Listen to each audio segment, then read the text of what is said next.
Don't kill your time to shine. That's T. Hardy Morris singing a song from his new album, Artificial Tears. Morris made the record in Nashville with Carl Broemel of My Morning Jacket.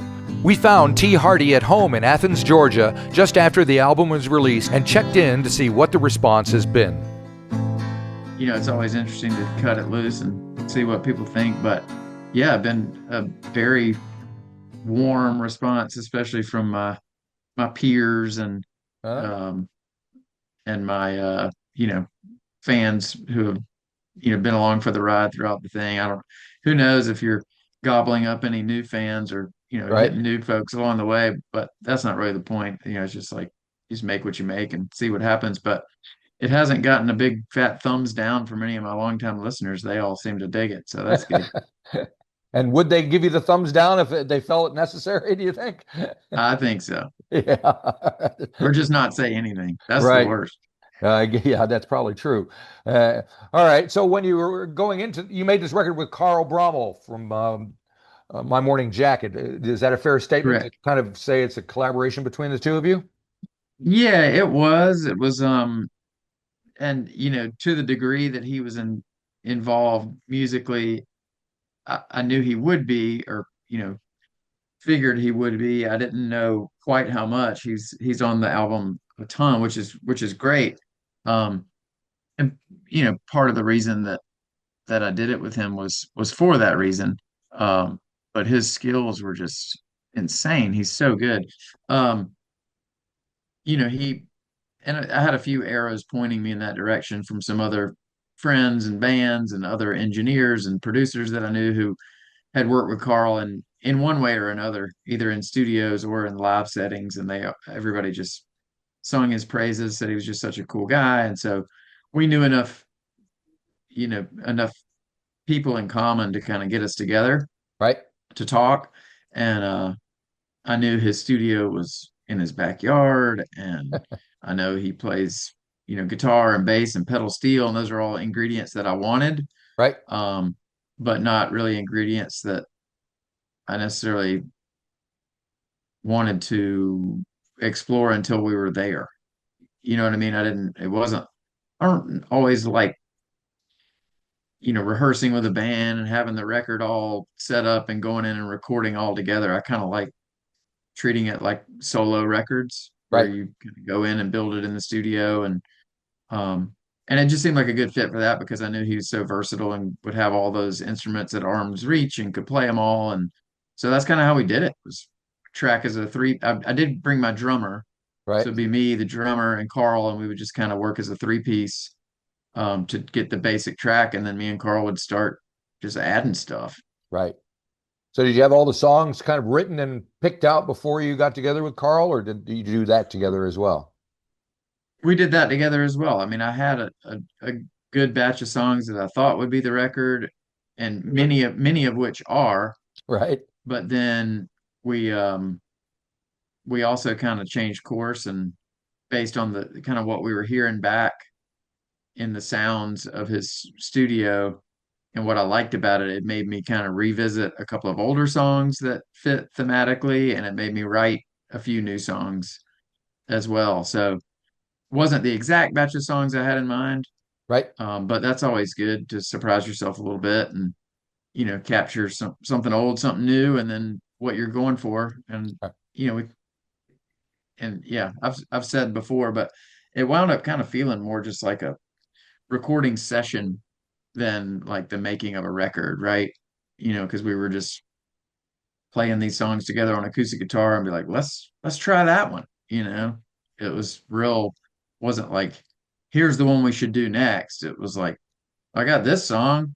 It's a little older, but I think it would sound good based on this little, setup of music stuff we have going, Right. you know, this guitar and that.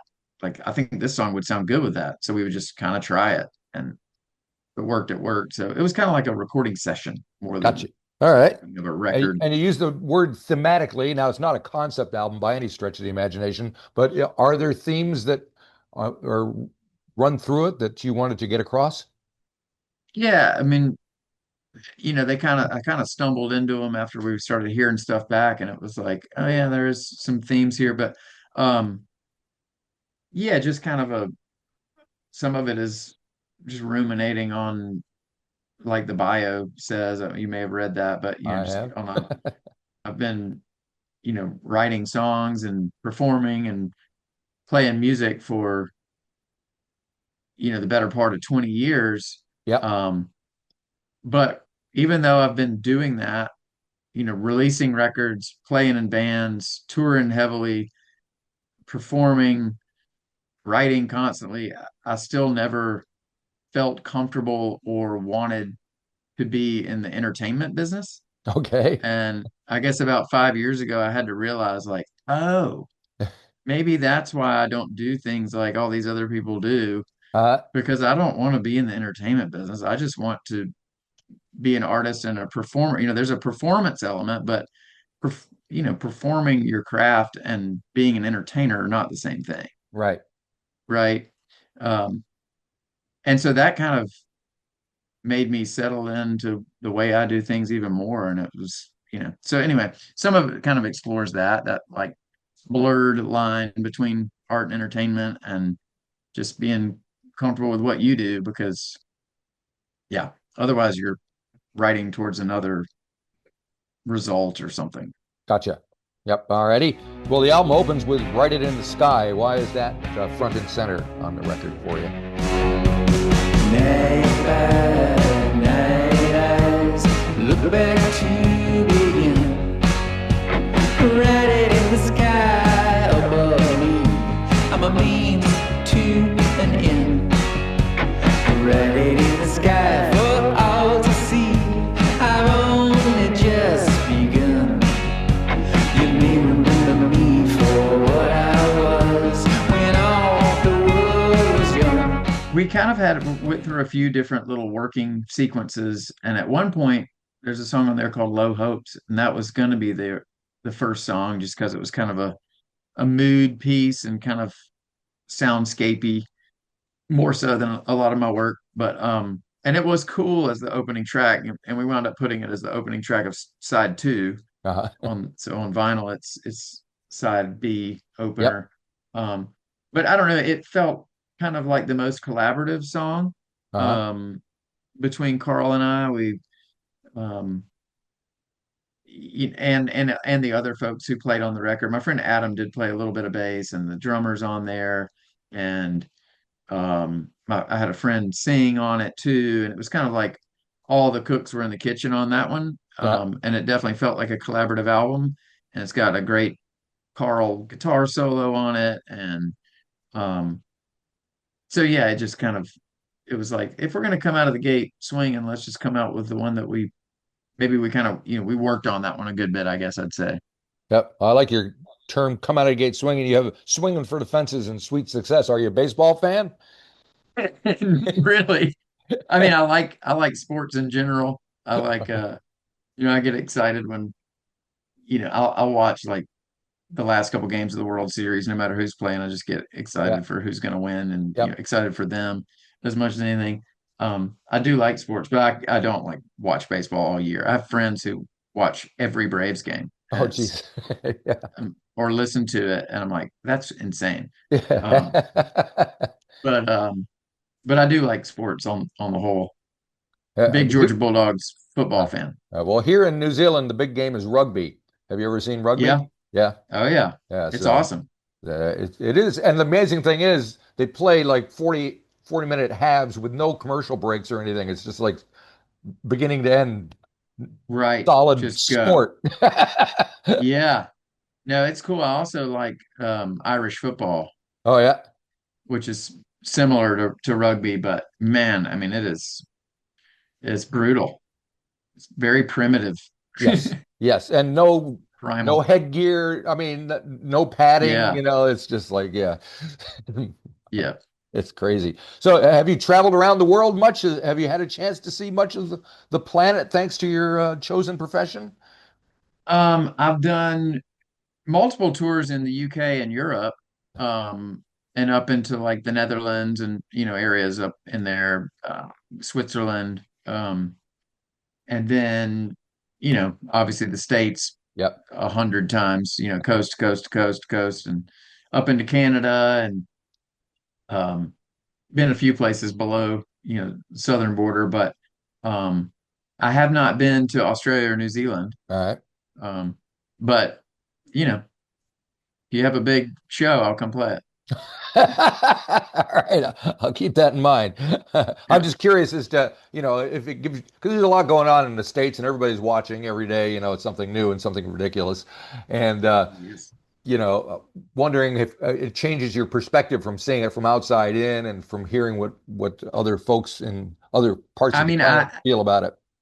since the only place I've been in the past couple years was a family trip to Ireland, and at that point we were also in rural Ireland, so there wasn't a whole lot of talking going on. Right. Um, you know, it just we just were it was very quiet, which was it was very nice. But I mean, it definitely shows you this rural, hardworking, just simple Irish people. But man, they sure seemed content, Right. you know.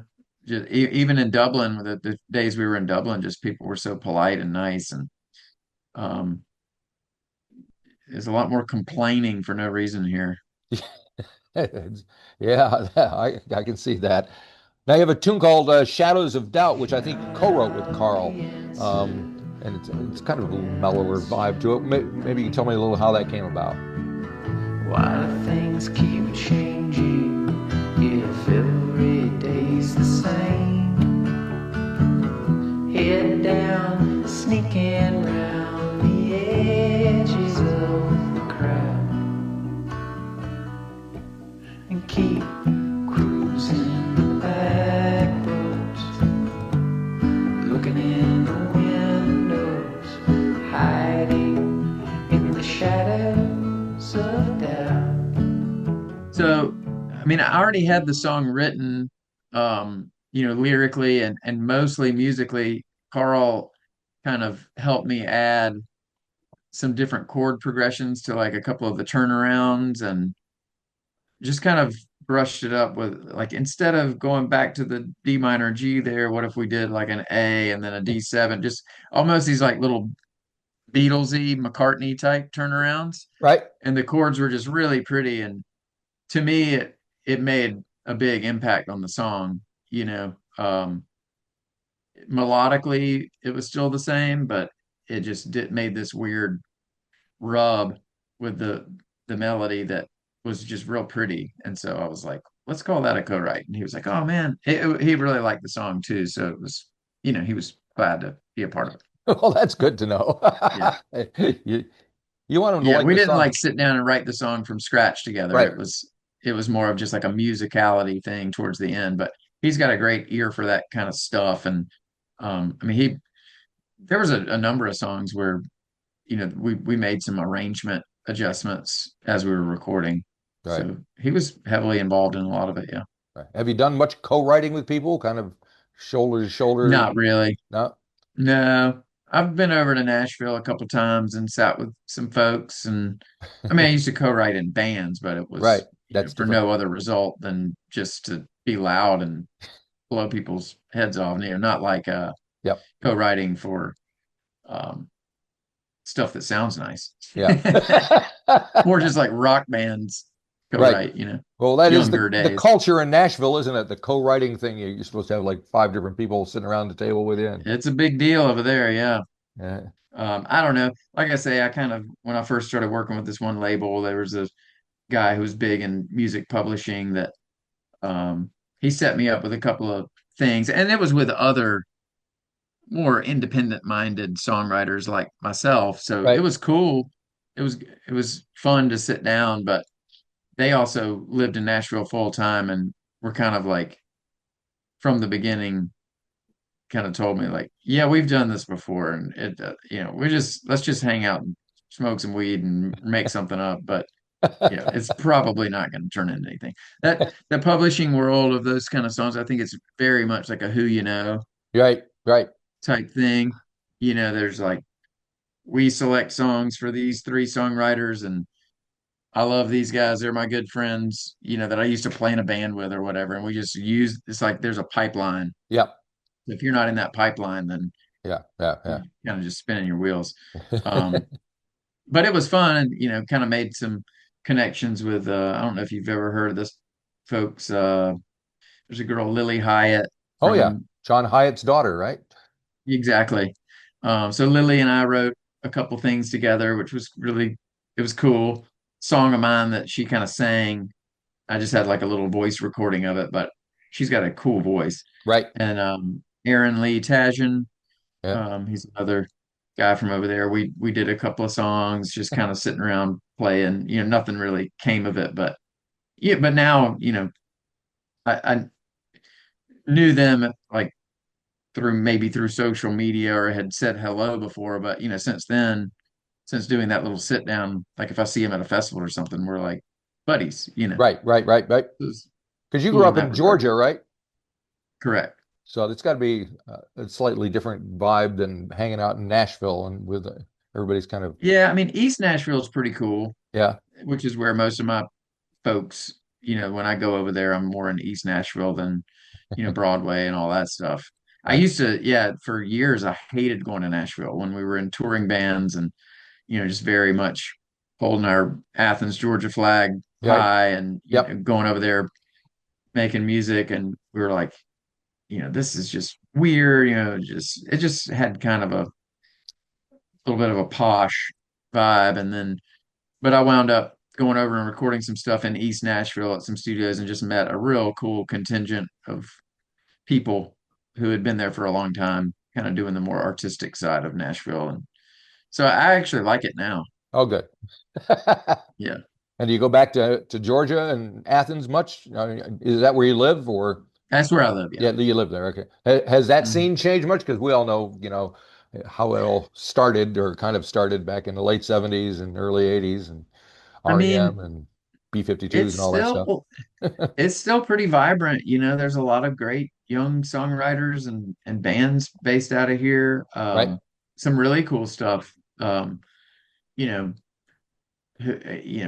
something like what happened with those bands, that doesn't really happen anywhere ever anymore. Right. There's the business has changed so much that, you know, I mean, I guess I don't know. There's to that level, not quite. I mean, just where it's like on the cover of everything. Yeah. That's those days are a little far gone, um, but no, there's a lot of great bands. I think it's tough for them because I mean I'm obviously in touch with a lot of those guys and play shows, and they're younger than me, but it's just tough like financially Yeah. for young bands now Oh, yeah. um, to get out and tour and be able to pay for gas, stay in hotels, guarantee that like what bands get paid from the bar is still the same, but Right. everything else is three times what it was when I was touring in the early 2000s, mid 2000s. Yeah. Yeah. We could we could get a hotel room for $60, Yeah. you Those know, those days are over. like a decent one. Right. Yeah. Like, Yeah. yeah, like the cheapies were 40s, like we're pay 60. And I mean now, even the worst places are well over a hundred something dollars. Yeah, yeah, that's crazy. Yeah, well, because I always tell people being from the state here in New Zealand, that we have a great music scene, but nobody ever got into the music to be rich because, it just wasn't viable because it's such a small country out of the way and all that. And everybody I knew back in the States, they all wanted to be in bands so they could be rich and famous and get lots of girls and stuff. Right, So now it's even the playing field is even. Now nobody's getting rich. right, Which on one hand is great because everybody's doing it for the right reasons, but on the other hand, nobody right. gets paid. So Yep. it kind of sucks. Yeah, I'm about to do a little tour, but I'll be by myself, Right. just doing solo, which is fine. I mean, I'm doing a couple of shows. I'm going to play Chattanooga and Nashville, and I'll have some guys playing with me on that. But then the, Right. the shows beyond that will just be solo. All right. Well, let's touch on one more song. Let's see. Don't Kill Your Time. I think you got a couple of pedal steel players on that one, don't you? Yeah. Um, Carl plays steel, and then we actually based like the bed of that track was from a demo Okay. that Carl and I did. It like might have been one of the first things we did when I walked into his place. Don't kill your time to shine. Don't kill your time to shine. Stare at the stars till they align. Don't kill your time to shine.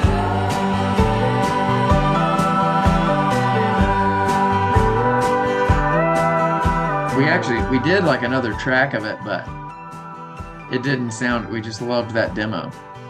So we went back to it, and the demo had my other friend playing pedal steel on it. So we kind of, spliced tape and Yep. put both of them on there. And then Tyler, my friend Tyler, who also played steel on there, plays some piano, and Yeah. that one was kind of cool because we were working in parts and pieces, but it came together good. Yeah. Yeah. Yeah. So you liked it. I mean, when you put pedal steel on it, you're making a statement pretty much. This is a country record. Right. Yep. Yeah, I've used steel as soon as I started doing solo records. With my first solo record was, what year would that have been? 2012 or something like that. Uh, yeah, I had pedal steel all over that, but Right. I wanted to use it in like a kind of a not so country way, Right. like more like how Elton John used it, Oh yeah. just like big swoops and slides. So, yeah, I just love the sound of it, and it just kind of gives it all this kind of fragility when it's quiet, and it gives it a lot of abandon. And being from the South, it's like I've got that Allman Brothers slide guitar Oh thing yeah. in me anyway, Yep. and it's like Yep. the pedal steel is just like the sophisticated slide guitar, right? That's it. So I That's like the it. one. Excellent. All Yeah. right. So you're heading out on doing some solo gigs and all that. You thinking ahead to the next record already, or what?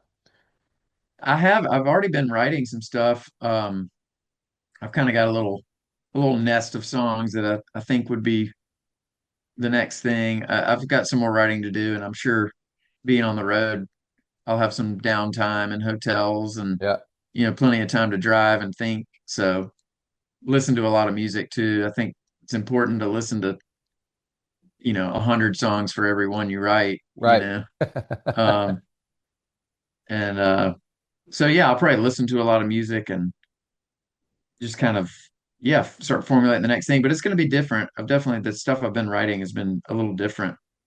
Um, so yeah, just Sounds keep good. doing it. If you enjoyed this episode of the 13th Floor's Music Talk series, please be sure to subscribe to the website or to the YouTube channel. Follow us on Facebook or Instagram and wherever you find your podcasts. There's a whole lot more to discover.